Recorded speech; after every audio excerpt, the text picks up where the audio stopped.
Depuis l'aube de l'humanité, les récits ont rassemblé les hommes et façonné leur vision du monde. Mésopotamie, Marduk, le dieu suprême, tue la déesse des œufs salés et utilise son corps pour créer le ciel et la terre.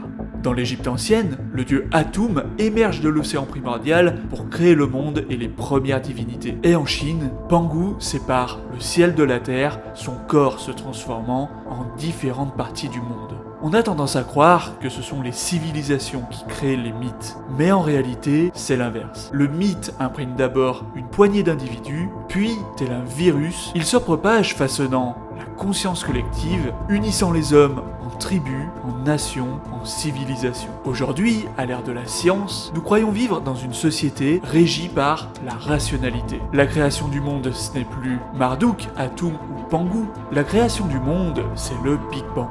Pourtant, au sein des différents groupes, les mythes et les croyances collectives façonnent des visions du monde totalement différentes. L'adepte de la salle de sport croit en la force, la discipline. Il juge les autres selon leurs conditions physiques et leur engagement envers un mode de vie sain. Le start-upper, lui, croit que le succès se mesure par la richesse et l'innovation. Il valorise l'ambition, prise de risque et la capacité à changer les règles du jeu. S'il y a un truc auquel je fais confiance à l'humanité, c'est de changer les règles du jeu super vite et de faire genre, ça a toujours été comme ça. L'écolo pense que la moralité se mesure à l'engagement pour la planète. Il évalue les autres selon leur conscience écologique et leurs actions pour lutter contre le changement climatique. And change is coming, whether you like it or not. Thank you. Thibaut InShape, Oussama Ammar, Greta Thunberg sont les prophètes des temps modernes. Ils prêchent chacun pour leur paroisse, pour leurs croyances, pour leurs mythes respectifs. Mais contrairement à ce qu'on pourrait penser, notre adhésion à telle ou telle vision du monde n'est pas le fruit d'un raisonnement rationnel. Nous nous orientons instinctivement vers les mythes qui nous arrangent, vers les mythes qui correspondent le mieux à nos besoins personnels et à notre désir d'émancipation. Par exemple, l'adhésion massive à l'idéologie nazie n'était pas le résultat d'une réflexion profonde de la part des Allemands. C'était la crise économique, c'était la Grande Dépression qui a constitué un terreau fertile à l'adoption de ce mouvement qui, au moins en apparence, offrait aux Allemands les meilleures chances de survie. En destituant les Juifs, accusés de monopoliser les positions les plus enviables, les Allemands y voyaient une opportunité d'améliorer leurs conditions. Les prophètes de cette idéologie utilisaient la propagande directe, mais aussi d'autres méthodes plus insidieuses qui se montraient encore plus persuasives. Ce film racontait l'histoire d'un financier juif qui usait de son influence pour prendre le contrôle de Württemberg au détriment des Allemands qu'il plongeait dans une misère noire. But de la manœuvre, planter la graine de la haine dans le cerveau des Allemands à leur insu. Dans cette vidéo, je vais vous démontrer comment une idéologie dangereuse utilise les mêmes ficelles dans l'une des séries les plus populaires de 2024.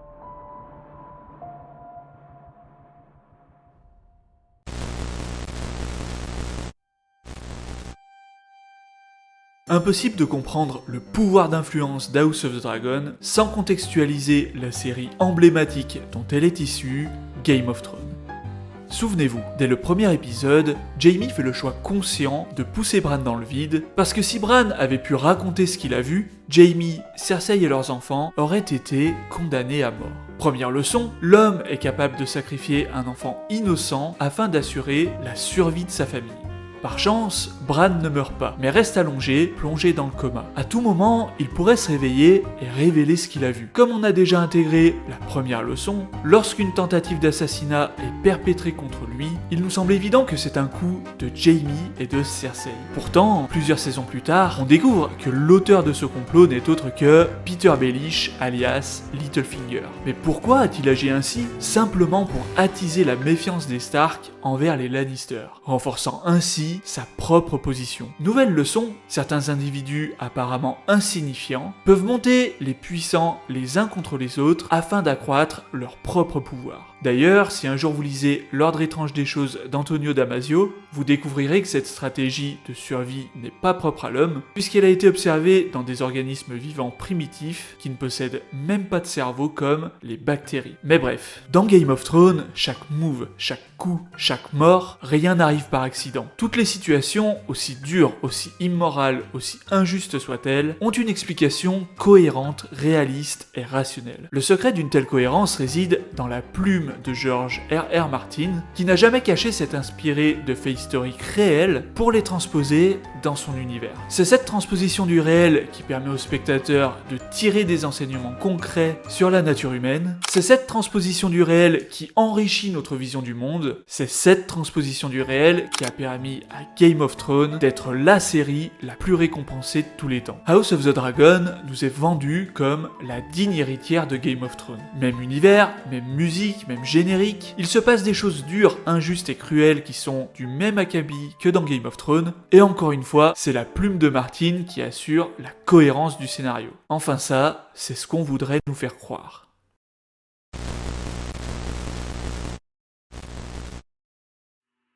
Dans la série House of the Dragon, on retrouve des événements semblables à ceux de Game of Thrones. Aemon fait tomber Luke de son dragon, on a une tentative d'assassinat sur un enfant, réussie cette fois, et il y a aussi un conflit entre deux grandes maisons, mais là où Game of Thrones expliquait ces événements par des motivations profondes comme la survie ou la soif de pouvoir, dans la série House of the Dragon, tout arrive par accident, tout est quiproquo, tout est malentendu. Aemon tue Luke, accident, c'est Vhagar qui a choisi d'attaquer.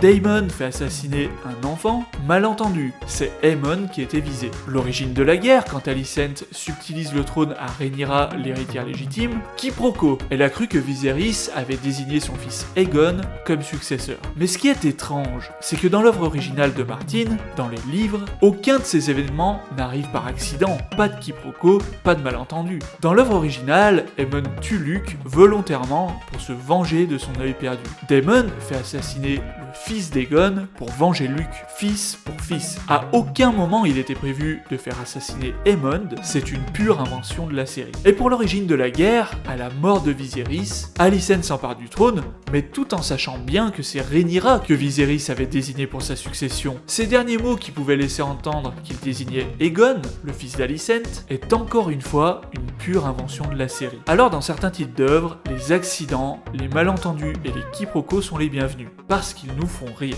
Mais pourquoi ils nous font rire? C'est justement parce qu'ils rendent l'histoire incohérente. Si on y réfléchit bien, le rire, c'est quoi? C'est une réponse à une situation incohérente qui a pour fonction de supprimer la gêne liée à cette incohérence. Mais House of the Dragon n'est pas une série comique. Souvenez-vous, elle nous est vendue comme l'héritière légitime de la série la plus récompensée de tous les temps. Une série qui dépeint avec réalisme les aspects les plus sombres de la nature humaine tels que la cruauté, la corruption, la trahison, la jalousie, l'envie, la vengeance, etc. Et donc, en tant que spectateur, comme chaque situation horrible nous est expliquée par un malentendu, on en conclut logiquement que finalement, la nature humaine n'aurait pas de côté sombre puisque la cause de chaque agression serait un accident ou un quiproquo. Et pour bien montrer qu'il n'y aurait jamais de mauvaises intentions de la part des personnages, House of the Dragon va encore plus loin en nous montrant de la culpabilité. Je regrette ce qui s'est passé avec Luke. Alors que c'est Vhagar qui a attaqué sans son consentement, Aemon va chialer comme un bébé en position de fœtus pour dire qu'il regrette. Aegon, alors qu'il vient de faire pendre tous les chasseurs de rats pour être certain d'avoir l'assassin de l'enfant, en pleure à chaudes larmes. Sa culpabilité étant la preuve qu'il a réagi à sa colère et que dans le fond, il ne voulait pas leur faire de mal. Mais où est passé le prince Geoffrey qui torturait avec le sourire? Où est passé le grand Septon et sa Septa qui se gargarisait de malmener les puissants? Infamie. Où est passé Cersei qui sirotait son verre de vin pendant qu'elle faisait exploser ses ennemis et la moitié de la ville? Bon, pour être tout à fait franc avec vous, il y a quand même des situations où House of the Dragon fait le job en termes de représentation des motivations sombres des personnages. Mais paradoxalement, ce n'est pas une bonne nouvelle. Dans la série, et dans le livre d'ailleurs, Aemond envie la position de roi de son frère Aegon. Il trouve sa situation injuste parce qu'Aegon, bien qu'il soit l'aîné, est un petit frimeur incompétent. Alors que lui est un stratège fort et puissant. Et donc dans la série, à la première occasion, il essaye de le tuer, ni vu ni connu, Alors que dans le livre, l'intention d'Aemond d'attaquer son frère n'apparaît pas. Leçon exclusive à la série, le sentiment d'envie peut transformer l'amour fraternel en une haine mortelle. Cette leçon est parfaitement cohérente, et d'ailleurs elle fait écho au récit biblique du premier homicide de Caïn sur son frère Abel, elle fait écho à l'assassinat de Rémus par Romulus dans la mythologie romaine. D'ailleurs, si les signaux de l'envie et de la jalousie vous intéressent, j'en parle dans une de mes premières vidéos, juste là. Le fait que certains passages brillent à la manière d'un Game of Thrones, avec à la clé des leçons précieuses sur la nature humaine, ça pourrait nous laisser penser que le manque de cohérence de House of the Dragon serait juste un problème d'adaptation. Pour X ou Y raison, l'équipe ne serait pas parvenue à transposer efficacement toute la quintessence du bouquin. Sauf que, quand on y regarde de plus près, c'est toujours la même catégorie de personnages dans la série nous montre les mauvais côtés. La catégorie des méchants hommes forts, partisans du patriarcat.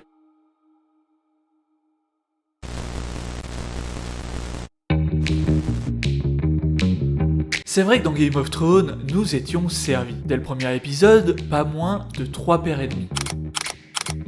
Oui, je suis toujours très précis dans mes recherches. Alors que dans House of the Dragon, c'est plutôt le festival de la carotte. Dans ton ragoût, il y a des carottes? Alors après tout, pourquoi pas, c'est une bonne guerre, pourquoi exhiber toujours le corps des femmes? Ah mais attendez, on me dit qu'Alicent va se baigner seule dans le lac, ah mais habillée, c'est vrai que c'est tellement plus pratique de se baigner en robe. 2 heures pour sécher ça maintenant. Dans House of the Dragon, les codes sont inversés à un point que ça en devient grotesque. Quelle que soit l'intrigue, les femmes ont toujours le bon rôle et les vertus sont toujours de leur côté. Qu'ils pensent ce qu'ils veulent. Je suis enfin moi-même. Sans autre ambition que d'aller où bon me semble, respirer le bon air, mourir sans laisser de traces ni d'écho. Alicent envoie une lettre à Rhaenyra pour faire la paix, elle se retrouve à 2 reprises pour trouver un terrain d'entente, mais trop tard, elles sont prises au piège par la structure patriarcale. Mon rôle est ici, que je le veuille ou non. On l'a décidé pour moi il y a longtemps. Parallèlement, les 3 hommes qui représentaient l'archétype de l'homme fort, notamment en première saison, l'un devient le cliché du machiste qui impose sa volonté aux pauvres femmes innocentes, le deuxième a enfin compris la vie grâce à son guide spirituel Alicent. Alicent est ma sœur. Elle est devenue mon phare. Et le plus badass des 3 est adulé pour s'être soumis à un gosse, puis à sa femme.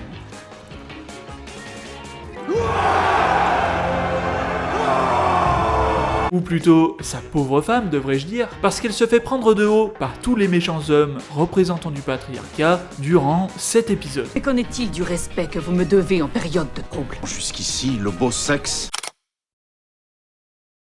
n'a pas été mis dans le secret des stratégies militaires et de leur exécution. Mais rassurez-vous, elle va enfin trouver la force de se bouger le cul et de rejoindre son mari grâce à un baiser lesbien épiphanique. C'est une absurdité. Et pour paraphraser Captain Popcorn au sujet de la scène qui va suivre, poursuivons dans le ridicule le plus absolu. Dans le dernier épisode, on découvre pour la première fois Essos. On nous annonce le commandant, et pas la commandante, alors qu'a priori, ce commandant n'a pas de carotte dans son ragoût. Quel bonheur de vous rencontrer, Lord Tywin. C'est Thaïlande. Ce commandant atypique casse la gueule à Tywin Lannister, un homme dont on nous fait bien comprendre qu'il représente le patriarcat. Tywin Lannister étant le stéréotype du patriarche dans Game of Thrones. Après leur bagarre digne d'un scénario de série Z, on continue dans l'absurde. Avant que vous repartiez, je souhaiterais avoir des enfants de vous. Vous voulez que je... C'est ça. Je voudrais que vous forniquiez avec mes femmes.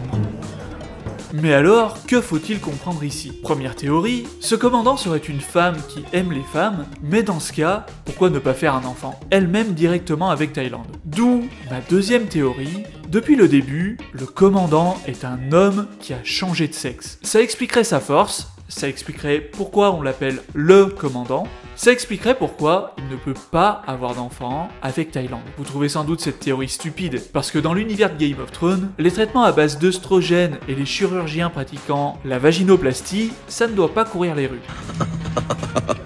Mais il faut prendre en compte le militantisme d'House of the le militantisme d'House of the Dragon, qui aurait pu sciemment faire le parallèle avec la vraie vie de l'actrice Abigail Thorne, qui il y a 5 ans ressemblait à ça. That I am cisgender, so I'm not transgender. Mais on y reviendra un peu plus tard. Je tiens à préciser que comme pour les accidents, les quiproquos et les malentendus, aucune de ces scènes incohérentes est franchement grotesque, aucune de ces scènes sont présentes dans le livre, pas plus qu'il n'y a d'idéalisation de la femme ou de diabolisation de l'homme fort. Par exemple, quand Sir Vaemond Velaryon se fait couper la tête par Daemon, la série nous montre un homme impulsif, incapable de gérer son agressivité. Désarme-le! Mais dans le livre, c'est Rhaenyra qui donne l'ordre à Daemon de tuer. Oui, ici on est assez loin de la pauvre femme prise au piège du patriarcat. Aussi, quand Alicent donne des leçons de morale à son père sur la manière de bien réagir face à l'assassinat du petit garçon, L'enfant est mort.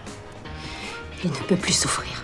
dans le livre, elle veut retrouver le coupable pour assassiner sa femme et se baigner dans son sang. Encore une fois, on est loin de l'âme pure qui n'a pas d'ego, et blablabla et blablabla. Mais malgré tout ça, la série House of the Dragon n'est pas féministe à proprement parler. L'idéologie qu'elle infuse dans nos cerveaux, à notre insu, va bien plus loin que ça. Toutes les souffrances qu'elle a causées, elle écrase ceux qui la portent. Toi, tu l'as toujours voulu, Daemon. La veux-tu encore? Dans cette scène, la série House of the Dragon nous présente le pouvoir comme un vice dont seul le méchant homme fort serait avide. Les visions de Daemon suggérées par Alice Rivers nous montrent que pour rejoindre le droit chemin, Daemon doit concéder le pouvoir à un être qui en est digne, au hasard, sa femme.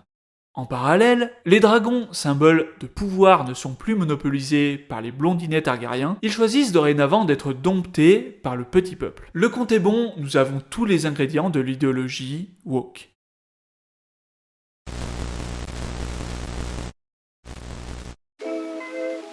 Les woke cherchent à promouvoir une société plus juste et plus équitable en remettant en question les structures de pouvoir existantes. Dans cette vision du monde, les hommes blancs cisgenres, c'est-à-dire les hommes blancs qui se perçoivent comme des hommes blancs... Vous n'êtes pas un homme, Ah non. Non, je sais pas ce qui vous fait dire que je suis un homme, mais je ne suis pas un homme. Ces hommes blancs cisgenres jouiraient de privilèges qui leur permettraient par exemple d'atteindre plus facilement des postes à haute responsabilité. Et sur ce point, les woke ont raison. Toutes les études le montrent, le racisme, le sexisme, l'homophobie, la transphobie, le classisme, c'est-à-dire la discrimination basée sur le niveau socio-économique, que ce soit sur le marché de l'emploi, les décisions judiciaires et même dans l'éducation, toutes ces discriminations tuent l'égalité et la justice de notre société. Les woke ne se trompent donc pas dans le diagnostic, mais dans leur solution. J'ai pu participer à une réunion dans une salle de la fac qui était interdite aux hommes cisgenres. Pour les woke, il faudrait destituer les méchants hommes blancs corrompus et avides de pouvoir, parce qu'ils empêcheraient les gentilles femmes et les gentilles minorités bienveillantes de prendre leur place sous prétexte que elles seraient naturellement exemptes de tout abus de pouvoir, de corruption et d'ambition destructrice. Cette vision manichéenne des choses oublie que le pouvoir, quel que soit le genre ou l'origine de ceux qui le détiennent, corrompt et mène aux mêmes dérives. La révolution culturelle chinoise en est le parfait exemple. Mao, convaincu que la redistribution du pouvoir aux classes opprimées éliminerait l'abus et la corruption, il a destitué toutes les structures hiérarchiques de leur pouvoir. Qu'est-ce qui s'est passé? Une nouvelle forme d'oppression a émergé. Ceux qui étaient censés incarner la pureté et la justice ont fini par reproduire les mêmes excès, mais en pire. D'ailleurs, si vous avez regardé Le Problème à trois corps, dispo sur Netflix, la toute première scène donne un aperçu très réaliste des ravages d'abolir les hiérarchies en place. Est-ce que tu suggères que Dieu existe? La science moderne ne donne aucune preuve ni dans un sens ni dans l'autre. Ouais, mort à Jedi! Mort aux autorités universitaires! Et si vous voulez une vision encore plus réaliste, lisez le livre autobiographique de Gao Yuan qui décrit comment, en l'absence de l'autorité des professeurs, les élèves de son école se sont organisés en factions dans lesquelles les individus les plus agressifs prenaient rapidement le contrôle, et ces factions se capturaient, se torturaient, s'entretuaient, assassinaient des professeurs et semaient le chaos dans le seul but de prendre le pouvoir. Le même phénomène était observable dans les entreprises, dans les familles, bref, partout où une forme hiérarchique existait. Bilan de la révolution culturelle culturelle chinoise entre 1,5 et 2 millions de morts. Tout comme le start-upper, l'haltérophile, l'écolo et même le nazi, chacun ont adhéré au mythe qui leur garantissait les meilleures chances de survie et les meilleures chances d'émancipation. Les premiers adhérents à l'idéologie de Mao n'ont pas rejoint le mouvement pour la justice, mais pour prendre l'ascendant sur le patriarcat chinois. Et il en est de même pour les woke. Même si c'est inconscient, ce n'est pas la lutte contre l'injustice qui les intéresse. Ils adhèrent au wokisme parce que ça les arrange individuellement, parce qu'ils y voient une opportunité de s'émanciper d'une façon qui leur aurait été inimaginable autrement. Exemple, notre commandant de tout à l'heure. Dans la vraie vie, il s'est fait connaître grâce à sa chaîne YouTube PhilosophieTube. Mais si vous regardez bien, ses vidéos les plus populaires, c'est pas Platon, Socrate ou Descartes. Ses vidéos les plus populaires, c'est la guerre idéologique woke. On a deux visions contre Jordan Peterson, qui est l'ennemi public numéro 1 des woke, un coming out trans, et j'ai envoyé 133 emails à mon médecin, sous-entendu, en tant que trans, je n'ai pas les mêmes accès aux soins que les autres, et c'est terriblement injuste. Mais alors, comment expliquer que ce garçon, qui nous martèle qu'il est cisgenre, I'm cis, so I'm not transgender, that I am cisgender, fasse soudainement le choix de changer de sexe? Je m'interroge. Parce qu'en plus d'avoir propulsé sa chaîne, c'est évidemment grâce à son idéologie et grâce à sa transformation sexuelle qu'il a pu intégrer les productions qui ont adhéré à l'évangélisation du wokisme. I'm in Star Wars. I'm in House of the Dragon. Où est l'égalité quand on se fait recruter parce qu'on a embrassé une idéologie? Où est l'éthique quant à la manière d'un parasite? On s'accapare la notoriété d'une œuvre pour promouvoir insidieusement sa propre idéologie. Où est la justice quand on attribue arbitrairement toutes les vertus à un sexe et tous les vices à un autre? Le problème avec le wokisme, c'est qu'il utilise les mêmes ficelles qu'il dénonce. Il intellectuellement les plus grandes œuvres en les détournant, en les déformant, en les manipulant de manière brutale et intentionnelle pour servir des valeurs contraires à celles des œuvres originales. Mais alors, pourquoi ça passe? Pourquoi les critiques qui analysent en détail chacun des épisodes, pourquoi ils ne dénoncent pas ce viol intellectuel? Parce que le wokisme a déjà tellement infusé dans notre société qu'aujourd'hui il est impossible de le dénoncer sans passer pour une ordure raciste et misogyne. Autre problème, la nature humaine étant ce qu'elle est, nous avons cette fâcheuse tendance à tout faire pour être valorisé dans la voie qu'on a choisie. L'haltérophile sera tenté de prendre des stéroïdes, le start-upper sera tenté de mentir sur sa techno pour lever plus de fonds, l'écolo sera tenté d'engager des actions toujours plus radicales, quitte à dépasser la ligne rouge. Le woke, lui, étant donné qu'il valorise la faiblesse et stigmatise la force, il sera tenté de mentir pour se victimiser toujours plus. Mais là où se doper, escroquer ou commettre des crimes entraîne un bannissement automatique, chez les woke, la fin justifie les moyens. À partir du moment où la personne appartient à une minorité ou se dit victime, bien souvent, les woke la soutiendront sans chercher à savoir si elle dit la vérité. Et si vous ne mesurez pas la gravité de ce que ça implique, laissez-moi vous parler de mon petit reine. Dans cette série, où Richard Gad joue son propre rôle et nous raconte sa propre histoire vraie de harcèlement et d'agression, il y a un énorme problème. Aujourd'hui, on sait qu'il a menti en présentant sa harceleuse comme condamnée 2 fois par la justice. En réalité, elle ne l'a jamais été. Mais alors, comment savoir si cet homme n'a pas aussi menti sur ses agressions sexuelles? Dans un contexte où Richard Gad s'était introduit à une soirée privée qui lui était interdite pour rencontrer des personnes influentes dans l'espoir qu'il le pistonne dans le milieu du showbiz, quand dans cette soirée, il rencontre un producteur influent, qu'il a des rapports sexuels avec, pardon, mais qui manipule qui dans ce genre de situation? N'est-il pas envisageable que le producteur ait refusé de le pistonner parce qu'il a déjoué les intentions cachées de Richard? N'est-il pas envisageable que Richard, vexé d'avoir couché pour rien, ait décidé de dramatiser son histoire dans un show puis dans une série afin de 1. Se venger et de 2. Étancher sa soif de célébrité avec une histoire de dingue. Mais quelle que soit la vérité, est-ce que vous vous rendez compte qu'on vit dans un monde où une boîte aussi influente que Netflix diffuse une histoire diffamante en la présentant comme vraie sans autre preuve que la parole d'un individu? Et ce qui est peut-être le plus terrifiant, c'est que quand le département de la culture britannique rappelle Netflix à l'ordre, que la diffamation est illégale et que les personnes reconnues voient leur vie brisée sans aucune preuve qu'ils aient été coupables, Netflix n'en a rien à foutre. I personally wouldn't be comfortable with a world in which we decided it was better that Richard was silenced and not allowed to tell his story. Did you offer any contact or support for the Martha character in real life?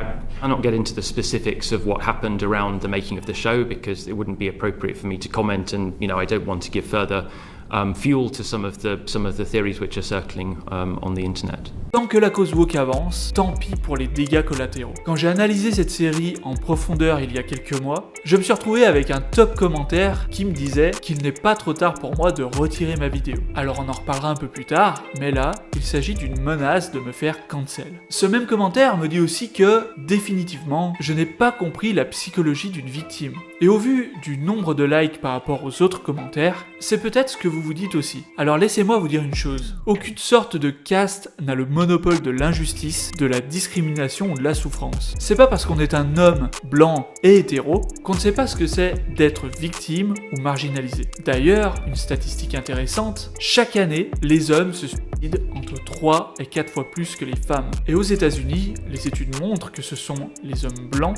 d'âge moyen qui ont le taux de suicide le plus élevé. Et si vous vous intéressez aux livres références sur le suicide, vous vous apercevrez que, dans nos sociétés, ce que Durkheim appelle le égoïste, c'est justement causé par une marginalisation de l'individu. Et pour tout vous dire, si j'ai créé cette chaîne YouTube, c'est parce que j'ai moi-même été en position de victime, marginalisé, désespéré, à un point que vous ne pouvez pas imaginer en me voyant aujourd'hui. J'ai été traumatisé, j'ai été dans des groupes de victimes, et en pleine détresse, j'ai exposé ma vulnérabilité publiquement sur Facebook. Donc je connais cette dynamique d'être une victime, d'être en position de faiblesse, et d'être soutenu et valorisé pour ça. Et donc, bien évidemment que je suis pour que les victimes puissent s'exprimer. Prenez l'histoire de Stephanie Land, une victime de violence conjugale qui a perdu la garde de sa fille parce que ses parents ont soutenu le mari violent au tribunal. Stephanie a réussi à prendre sa revanche sur la vie, elle l'a écrit dans un livre, ça a été adapté par Netflix, et je recommande les 2 œuvres à tout le monde. Cependant, si on nous présente une histoire comme vraie,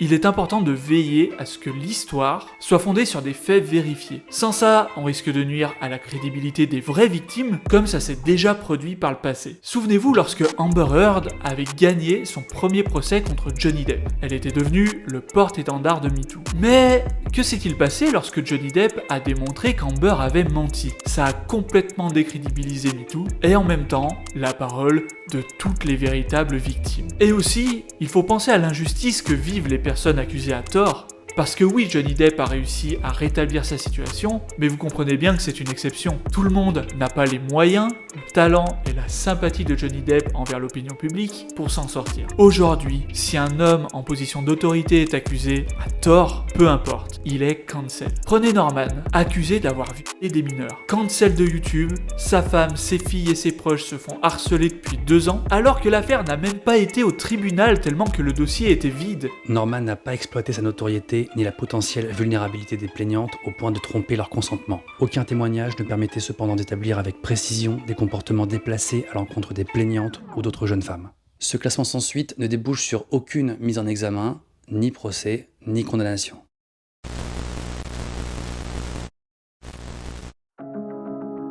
Le mensonge existe. Et la seule chose qui est à notre disposition pour démêler le vrai du faux, ce sont les apparences. Ai-je en face de moi une victime sincère, ou ai-je en face de moi une personne qui cherche à se venger, à s'émanciper, ou autre motivation cachée telle que l'envie, la jalousie, la trahison, etc. Et c'est pour cette raison que je suis en colère vis-à-vis de cette saison 2 de House of the Dragon. Parce qu'elle nous prive d'une cohérence qui, comme on l'a vu plus tôt, nous aide à décoder la nature humaine, à comprendre les motivations cachées des individus, ce qui nous aide à naviguer dans un monde complexe. C'est cette compréhension qui nous permet de discerner la vérité, de prévenir les manipulations et de promouvoir une justice véritable où les faits priment sur les apparences et où chacun est traité avec l'équité qu'il mérite. Le but du wokisme, ça ne devrait pas être de remplacer le patriarcat pour mettre en place une nouvelle forme d'oppression. Le but du wokisme, ça devrait être de faire la promotion d'un monde où chacun peut trouver sa place. D'ailleurs, quand on y pense, c'est déjà ce que faisait Game of Thrones. Les personnages féminins comme Daenerys, Cersei ou encore Arya, pour ne citer qu'elles, elles avaient déjà une capacité d'action qu'aucune femme, ou alors très peu, ont eu dans notre monde réel. Martin, un homme blanc que je suppose hétéro, n'a pas attendu les woke pour adapter et amplifier les rôles féminins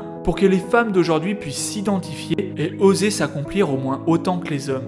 Toi, tu épouseras un grand seigneur, tu régneras sur son château.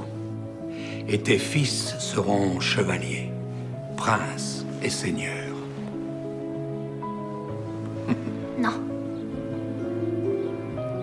Ce n'est pas pour moi.